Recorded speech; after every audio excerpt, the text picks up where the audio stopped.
Hello students, this is a part 2 of electrostatics. जैसे कि हमने लास्ट पार्ट में हमने क्या किया था, हमने plus Q minus Q in charges की वजह से जो इलेक्ट्रिक फील्ड जनरेट होती है वो आउटवर्ड है या इनवर्ड है, ये सभी चीजें हमने देखी थी, राइट। इनकी जो हमने प्लस क्यू और माइनस क्यू में जो बन रहा था कि ये अट्रैक्ट कैसे करते हैं वो हमने ग्राफ देखा था, प्लस क्यू में देखा था, देन कूलम्ब्स लॉ देखा था, राइट, एटसेट्रा, ये सब हमने देखा था। नाउ मैंने लास्ट में उसके बताया था कि हम इसमें क्या देखेंगे, एक तो एक्सियल के द्वारा देखेंगे कि हमारे पास क्या बात है, और एक हम इक्वेटोरियल के बारे में बात करेंगे। तो सबसे पहले हम बात करते हैं एक्सियल, राइट। एक्सियल क्या है हमारे पास, मेरे पास एक डाइपोल है। डाइपोल को मैंने लास्ट लेक्चर में आपको बता दिया था कि इलेक्ट्रिक डाइपोल क्या होता है, जिसमें हमारे पास two equal and opposite charges placed होते हैं in some distance. For example यहाँ पे मेरे पास डिस्टेंस है 2a, तो मेरे पास इक्वल चार्जेस है, that is a q and opposite charges है, that is a plus and negative. तो इनकी वजह से मैंने यहाँ पे इन्हीं की लाइन में एक पॉइंट P है जिसपे मैंने इनकी वजह से इलेक्ट्रिक फील्ड इंटेंसिटी देखी, राइट। तो वो हम इसको देखते हैं। अगर आपने इलेक्ट्रिक डाइपोल को नहीं देखा है तो हम इसका लिंक बता देंगे आपको डिस्क्रिप्शन बॉक्स में, फर्स्ट पार्ट का, तो आप जरूर देखें उसको। उसके बाद ही यहाँ पे आए बिकॉज ये इलेक्ट्रिक डाइपोल अगर आपको आता होगा तभी आप एक्सियल और इक्वेटोरियल पे आप निकाल सकते हो। अगर आपको कंसेप्ट नहीं क्लियर तो ऑफ कोर्स, राइट, आगे बढ़ने का कोई फायदा नहीं है। तो पहले उसको देखेंगे, देन इसके बाद हम इसकी बात करेंगे। तो यहाँ पे हमारे पास इलेक्ट्रिक डाइपोल है और इस पॉइंट के लिए हमने निकालना है। तो फर्स्ट ऑफ ऑल इस इलेक्ट्रिक डाइपोल का हम सेंटर देख लेते हैं जो हमारे पास C है। तो इस C से हमारे पास जो डिस्टेंस है P तक वो मेरे पास R दिया हुआ है, राइट। ये जो C है that is the centre of electric dipole. यहां से इस पॉइंट पे जहां पे हमने इलेक्ट्रिक फील्ड इंटेंसिटी निकालनी है वहां तक का डिस्टेंस हमारे पास क्या है, R है। तो अब हम देखते हैं इसका फर्स्ट ऑफ ऑल हम प्लस क्यू चार्ज के लिए देखते हैं। प्लस क्यू चार्ज के लिए हमारे पास क्या आएगा, 1.4 पाई epsilon not q upon distance. हमारे पास P पॉइंट पे हमें देखना है प्लस क्यू चार्ज के लिए। First of all plus Q charge के लिए जो इलेक्ट्रिक फील्ड इस पे लगेगी वो आउटवर्ड होगी, क्योंकि हमने देखा था कि जो पॉजिटिव चार्जेस होते हैं वो इलेक्ट्रिक फील्ड कहां लग जाते हैं, आउटवर्ड लगाते हैं। तो इसमें अगर E1 कह रहा हूं तो यहां पे मैं E1 लिख देता हूं। तो जो नेगेटिव चार्ज होगा उसके लिए इनवर्ट होगी, तो यहां पे मेरी आ गई E2, राइट। तो E2 हम E1 और E2 की वैल्यूज देखते हैं। E2 के लिए भी सिमिलरली यही होगा 1.4 पाई epsilon not q upon distance. तो मेन डिस्टेंस हमें देखना है कि q1 के लिए डिस्टेंस कितना है और q2 के लिए डिस्टेंस कितना है। q2 ये पॉइंट है, दैट इज अ b, अगर हम इसको b कह दें और इसको हम a कह दें तो ये c से लेके p तक तो हमारे पास r डिस्टेंस है। ये 2a हमारे पास ये सारा डिस्टेंस था। अगर c सेंटर है तो ये डिस्टेंस कितना हो जाएगा, a, और बाकी कितना हो जाएगा, a। तो a पॉइंट से लेके p पॉइंट तक हमारे पास टोटल डिस्टेंस कितना आ जाएगा, r plus a, that is r plus a। तो प्लस q के लिए हमारे पास डिस्टेंस कितना आ गया, r प्लस a, और नीचे डिस्टेंस का स्क्वायर होता था तो हमारे पास क्या बन गया, E1 1/4 pi epsilon not q upon r plus a the whole square, right. Now for minus q charge के लिए हम देखते हैं ये टोटल डिस्टेंस हमारे पास r है। इतना डिस्टेंस जो हमारे पास दिया है वो a है, तो बाकी जो रह जाएगा वो कितना रह जाएगा, r माइनस a, बिकॉज हम r में से a को सब्ट्रैक्ट कर देंगे तो यहाँ पे हमारे पास आ जाएगा r minus a square. Now here you can guess that E1 हमारे पास बड़ा है या फिर E2 हमारे पास ज्यादा है। तो अगर मैं आपसे एक क्वेश्चन पूछूं छोटा सा, तो मेरे पास 1.7 बड़ा है या 1.49 बड़ा है, तो ऑफ कोर्स हमारे पास कौन सा बड़ा है, दैट इज 1.7, बिकॉज अगर डिनोमिनेटर में वैल्यू थोड़ी सी ज्यादा हो जाएगी तो ऑफ कोर्स वो पूरी चीज क्या हो जाएगी, हमारे पास छोटी हो जाएगी। उसी तरह से यहाँ पे r minus a of course छोटा है r प्लस a से, हमारे पास r माइनस a क्या है, छोटा है। It means r plus a हमारे पास बड़ा है, r प्लस a का स्क्वायर उससे भी बड़ा हो गया, तो डिनोमिनेटर में एक चीज बड़ी होगी, इसलिए इवन पूरी चीज क्या होगी, हमारे पास छोटी होगी। न्यूमिनेटर में अगर हम देखें चीज का बड़े होना तो अलग बात है, डिनोमिनेटर में उसका रेसिप्रोकल जब हम बात करें कि उलट हो जाता है, राइट। तो हमारे पास इजीली गेस हो रहा है कि E1 हमारे पास छोटा है E2 से। तो हम इन P पॉइंट पे हमने नेट रिजल्टेंट यहाँ पे जो निकालना है वो कैसे आएगा, E2 में से E1 को सब्ट्रैक्ट करके। तो वही अब हम देखते हैं, E2 में से हम E1 को सब्ट्रैक्ट करके देखते हैं कि हमारे पास क्या है।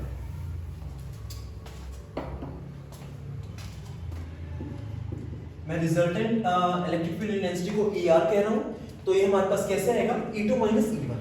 E2 हमारे पास क्या है 1/4 pi epsilon not Q upon R minus A का whole square minus 1/4 pi epsilon not Q upon R plus A का whole square. Now 1/4 pi epsilon not and Q ये सभी कॉमन आ जाएंगे, तो मेरे पास अंदर क्या बच जाएगा 1/R माइनस A का whole square minus 1/R plus A का होल स्क्वायर, राइट। उम्मीद करता हूँ यहाँ पे कोई भी डाउट नहीं होगा। अगर डाउट है तो आप एक बार पॉज करें, इसको अच्छे से एनालाइज करें और फिर इसको देखें, आपको क्लियरली समझ में आ जाएगा। तो यहाँ पे देखें हम पहले इस अंदर वाले को देखते हैं, तो मेरे पास क्या बनेगा R प्लस नीचे एलसीएम क्या आ जाएगा R माइनस A का whole square into R plus A का होल स्क्वायर। तो यहाँ पे मेरे पास आएगा R प्लस A का whole square minus R minus A का होल स्क्वायर। नाउ अगर आपको आइडेंटिटीज पता है, that is A plus B का होल स्क्वायर किसके इक्वल होता है, that is A square plus B square plus 2AB and A minus B का होल स्क्वायर किसके इक्वल होता है, A square plus B square minus 2AB। तो यही दो आइडेंटिटीज हम यहाँ पे यूज करेंगे। तो मेरे पास क्या बनेगा R square plus A square plus 2RA minus R square minus A square plus 2RA। यहाँ पे माइनस बाहर था इसलिए यहाँ पे माइनस माइनस हो गया और माइनस इंटू माइनस प्लस, तो यहाँ पे प्लस हो गया अपॉन R प्लस A का whole square into R minus A का होल स्क्वायर। ये चारों वैल्यूज आपस में कैंसिल आउट हो गई और हमारे पास क्या बच गया 4RA अपॉन ये देखिए R plus A into R minus A, that is A plus AB into A minus B। ये 10th में आइडेंटिटी या 9th में आइडेंटिटी होती है आई थिंक। तो ये हमारे पास क्या बनता है A square minus B square. उसी तरह से यहाँ पे बन जाएगा that is R square minus A square. अब दोनों के ऊपर स्क्वायर था तो ऊपर हमारे पास क्या आ जाएगा स्क्वायर, राइट। तो ये हमारे पास बनता है, तो इसको हम ऊपर सब्स्टिट्यूट करते हैं वैल्यू को।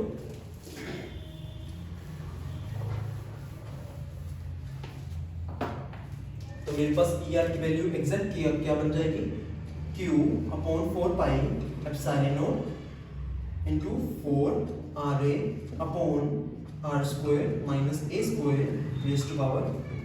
अब इसको मैं क्या लिख सकता हूं 2 into 2A into R, that is 4AR। तो 2A इंटू Q क्या बन जाएगा P, that is electric dipole.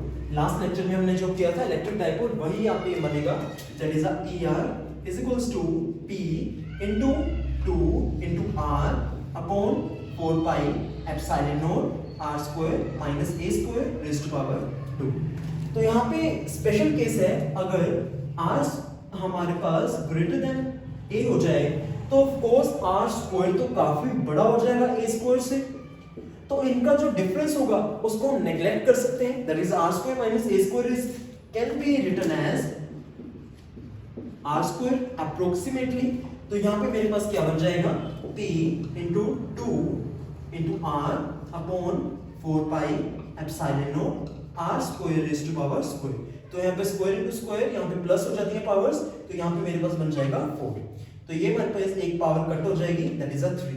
तो मेरे पास क्या बन रहा है 2P upon 4 pi epsilon naught into 1 upon raised to power R raised to power 3।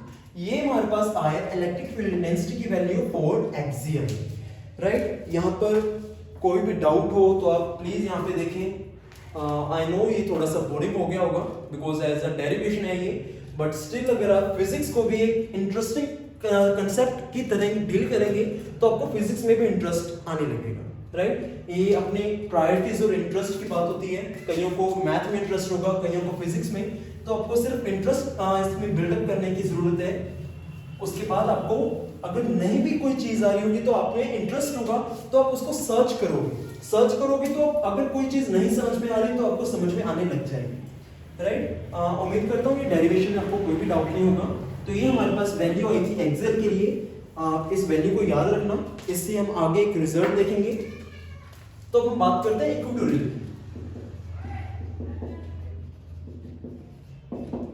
Right. Equatorial that is अगर मेरे पास एक डाइपोल है plus Q and minus Q जिनका डिस्टेंस हमारे पास कितना है 2a, तो इसके लिए हम इसके परपेंडिकुलर एक पॉइंट पढ़ा है जो इज P।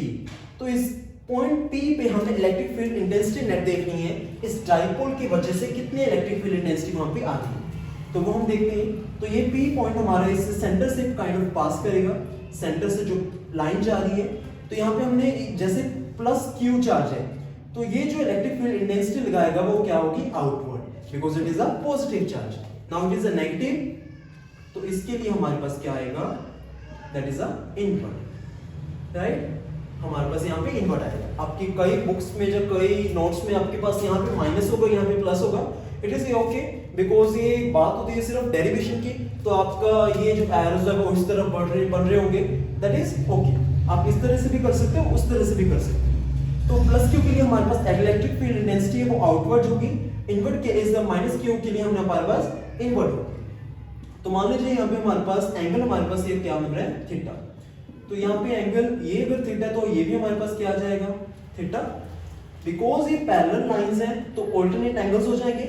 उसी तरह से ये एंगल, ये दैट इज ये वाला और ये वाला, ये दोनों भी इक्वल हो जाएंगे, थीटा थीटा, बिकॉज ये ट्रांसवर्स एंगल्स बन रहे हैं, बिकॉज ये पैरेलल लाइंस होगी और ये ट्रांसवर्सल हो गया, राइट। तो ये दोनों एंगल्स हमारे पास थीटा आ गए। नाउ अगर ये E2 है तो आपको ये कंपोनेंट्स को रिजोल्व करना आता होगा, दैट इज अगर मेरे पास ये R है और ये एंगल मेरे पास थीटा बन रहा है, तो इस कंपोनेंट को मैं क्या कह सकता हूं, R cos थीटा, और ये मेरे पास आ जाएगा R sin थीटा। उसी तरह से यहाँ पे अगर मेरे पास E2 है तो अलोंग वर्टिकल मेरे पास थीटा नहीं है साथ में, तो यहाँ पे मेरे पास आ जाएगा E2 sin थीटा, और यहाँ पे इधर वाली साइड पे मेरे पास बन जाएगा E2 cos थीटा।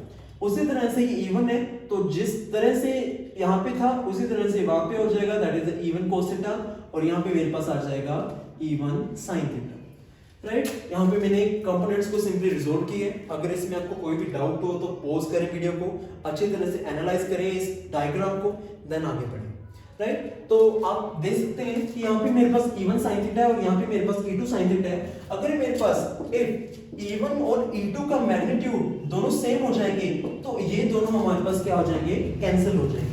तो हमारे पास जो नेट रिजल्टेंट बनेगा वो सिर्फ इस side that is the horizontal के अलोंग ही बनेगा, और वो हमारे पास क्या बन जाएगा, E1 cos theta plus E2 cos theta. और मैंने अभी बताया ये कि इन दोनों के अगर मैग्नीट्यूड सेम है तो यहाँ पे मैं लिख सकता हूँ दैट इज E1, तो E1 plus E1 that is cos theta मेरे पास क्या बन जाएगा, 2E1 cos थीटा।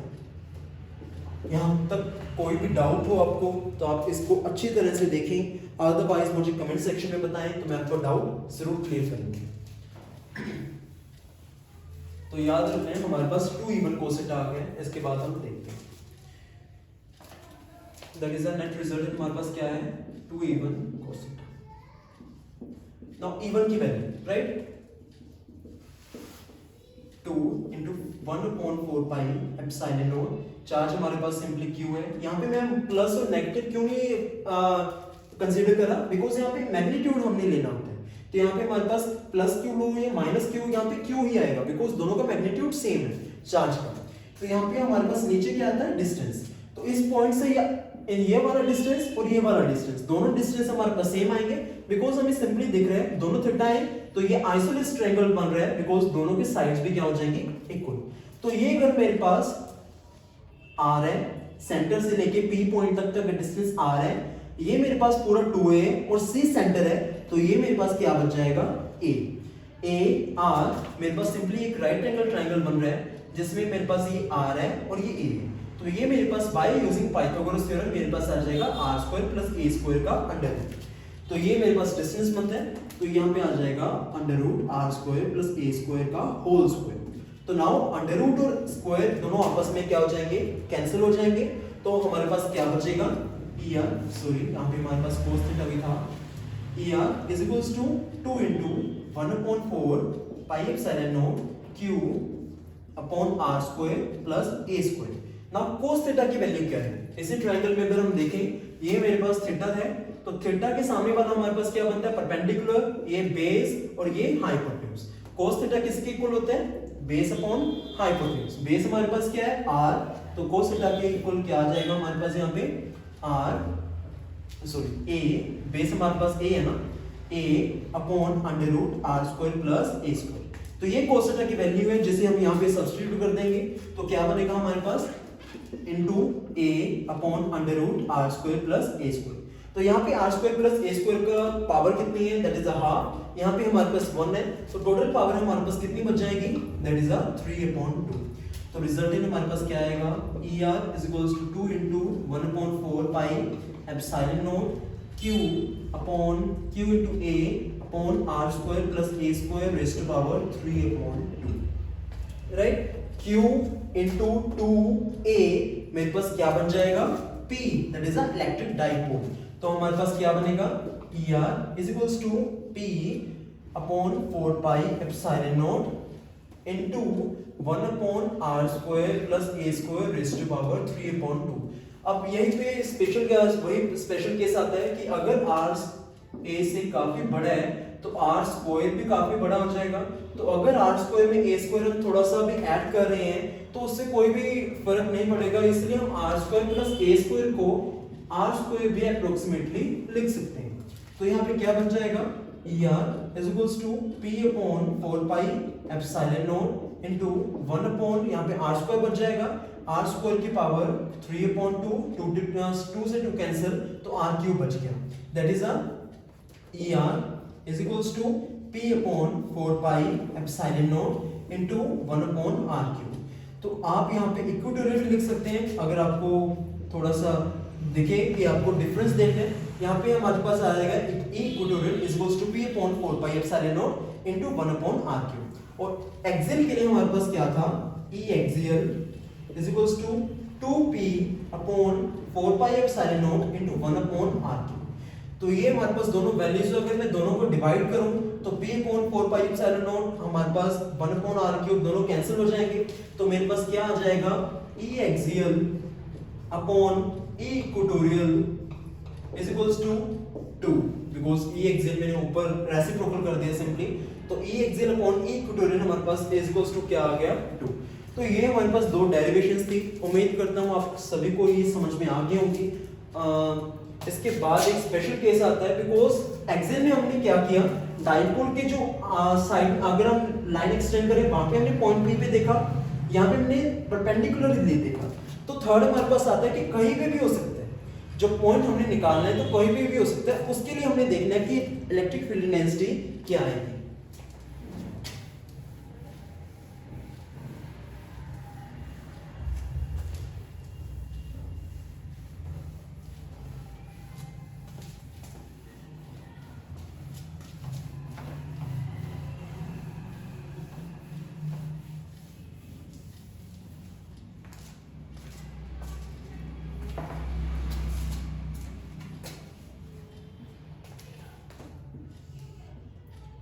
अगर ये हमारे पास क्या है, डाइपोल है, हमारे पास यहाँ पे कोई पॉइंट K या P है, राइट। ये मैं P नहीं ले रहा बिकॉज P हमारे पास इलेक्ट्रिक डाइपोल भी आ जाता है तो थोड़ी सी कंफ्यूजन क्रिएट हो सकती है। यहाँ पे हमारे पास पॉइंट K है, तो यहाँ पे ना तो ये इक्वेटोरियल है और ना ही हमारे पास ये एक्सियल है। तो यहाँ पे हमने देखना है कि ये हमारे पास यहाँ पे इलेक्ट्रिक फील्ड इंटेंसिटी क्या है। तो ये हम कैसे फाइंड आउट करेंगे, ये हमारे पास प्लस Q माइनस Q है। तो यहाँ पे मान लीजिए कि जो यहाँ पे ज्वाइन कर रहे हैं वो हमारे पास एंगल कितना बन रहा है, थीटा। अगर हम सेंटर दो इलेक्ट्रिक डाइपोल का जो सेंटर है और K पॉइंट को जो एंगल ज्वाइन कर रहे हैं लाइन को, तो वो एंगल थीटा बना रहे हैं। तो ये हमारे पास पूरे का पूरा इलेक्ट्रिक डाइपोल, इसको हम दो कंपोनेंट्स में डिसोल्व करके देखेंगे। एक तो हमारे पास ये क्या बन गया, थीटा। तो अगर ये इलेक्ट्रिक डाइपोल को अगर मैं P कह रहा हूं, बिकॉज इलेक्ट्रिक डाइपोल को हम P कहते हैं, तो ये अगर P है तो ये हमारे पास क्या बन जाएगा, P cos थीटा। और सिमिलरली ये क्या बन जाएगा, P sin theta. P cos theta इसलिए बिकॉज यहाँ पे साथ में थीटा एंगल बन रहा है, यहाँ पे P sin थीटा इसलिए यहाँ पे कोई भी एंगल नहीं बन रहा। तो ये मेरे पास P cos थीटा, ये मेरे पास P sin theta. Now analyse करके देखिए कि अगर मैं इसको A भी कह रहा था तो ये मेरे पास आ गया A डैश B डैश, ये मेरे पास आ गया A double dash B double dash. तो मेरे पास टेक्निकली दो डाइपोल्स आ गए हैं। एक डाइपोल जो पॉइंट की एक्सियल में आ रहा है, अगर मैं इसको थोड़ा सा टेढ़ा होके देखूं तो ये डाइपोल के ही आगे लाइन में के पॉइंट है, तो ये काइंड ऑफ एक्सियल बन गया, और ये डाइपोल के सेंटर से पास होके जा रहा है जो कि परपेंडिकुलर नहीं है, तो ये इक्वेटोरियल ऐसे बिहेव करेगा। दोनों के लिए हम अलग अलग देखेंगे। For a dash b dash हमारे पास क्या आएगा, इलेक्ट्रिक डाइपोल हमारे पास क्या है, p cos थीटा। एक्सियल के लिए फॉर्मूला क्या था, 2p upon 4 pi epsilon not into 1 upon r cube. तो यहाँ पे इलेक्ट्रिक डाइपोल p होता था, तो यहाँ पे हमारे पास क्या आ रहा है, p cos थीटा। तो सिंपली यहाँ पे सब्स्टिट्यूट कर दें, 2p cos theta upon 4 pi epsilon not into 1 upon r cube. तो ये हमारे पास फॉर्म बन गया a डैश b डैश। अगर हम a double dash b double dash के लिए देखें तो वो हमारे पास इक्वेटोरियल बिहेव कर रहा है। इक्वेटोरियल का हमारे पास फॉर्मूला क्या था, p upon 4 pi epsilon not into 1 upon r cube. तो p क्या था, इलेक्ट्रिक डाइपोल, जो हमारे पास एट प्रेजेंट क्या बन रहा है, p sin थीटा। तो यहाँ पे सब्स्टिट्यूट करेंगे, हमारे पास क्या बन जाएगा, p sin theta upon 4 pi epsilon not into 1 upon r cube. तो ये मेरे पास बन रहा है for a double dash b double dash, ये मेरे पास बन रहा है for a dash b dash. अब इन दोनों का अगर हम रिजल्टेंट निकालें तो मेरे पास क्या बन जाएगा, फॉर a b। रिजल्टेंट हम कैसे निकालते हैं, अगर मैं आपके बात करूं sin थीटा या cos थीटा जो कंपोनेंट्स होते हैं, इनका रिजल्टेंट कैसे निकालते हैं, इनका जो होता है इनका मैग्नीट्यूड उसका स्क्वायर और इसका मैग्नीट्यूड का स्क्वायर अंडर रूट, राइट, इन दोनों को ऐड करके अंडर रूट निकालते हैं, तो वो मेरे पास क्या आएगा, रिजल्टेंट। तो ये दोनों मेरे पास इलेक्ट्रिक फील्ड इंटेंसिटीज हैं, आपको मैं बताता हूं।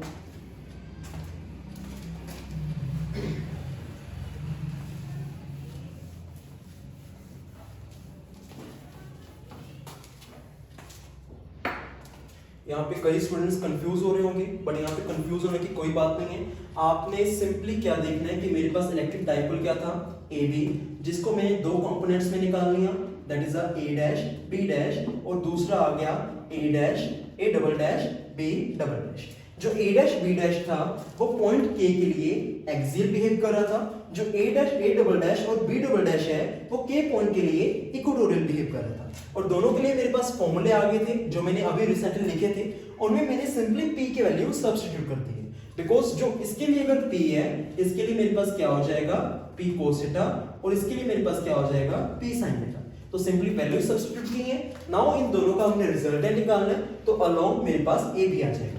तो रिजल्टेंट कैसे निकालना है, इसका square that is a 2p cos theta upon 4 pi epsilon not into 1 upon r cube का square plus this one p sin theta upon 4 pi epsilon not into 1 upon r cube, इसका square, दोनों का add और under root. Under root हम देखेंगे, अगर 4 pi epsilon not 1 upon r cube और p ये दोनों बाहर आ जाएंगे और स्क्वायर से अंडर रूट कैंसिल हो जाएगा, तो मेरे पास क्या आएगा, p upon 4 pi epsilon into 1 upon r cube. तो ये तो सिंपली बाहर आ गए, अंदर क्या बचा मेरे पास, 2 cos theta plus sin theta, इसका स्क्वायर और इसका स्क्वायर, राइट। तो ये मेरे पास क्या बनेगा, p upon 4 pi epsilon naught r cube, यहाँ पे आ जाएगा 4 cos square theta plus sin square theta, सारे का अंडर। यहाँ पे एक cos square theta plus sin square theta क्या बन जाएगा, 1,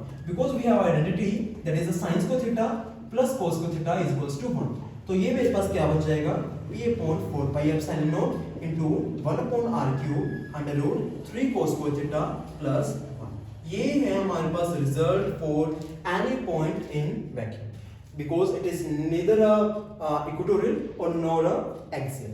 तो ये मेरे पास छोटी सी डेरिवेशन थी। अगर आपको कहीं पे भी डाउट आता है तो वीडियो को पॉज करें, थोड़ा सा एनालाइज करें। अगर फिर भी कोई डाउट आता है तो कमेंट सेक्शन में जरूर बताएं, तो मैं कोशिश करूंगा नेक्स्ट पार्ट में उसको सोल्व करने का। Thanks for watching.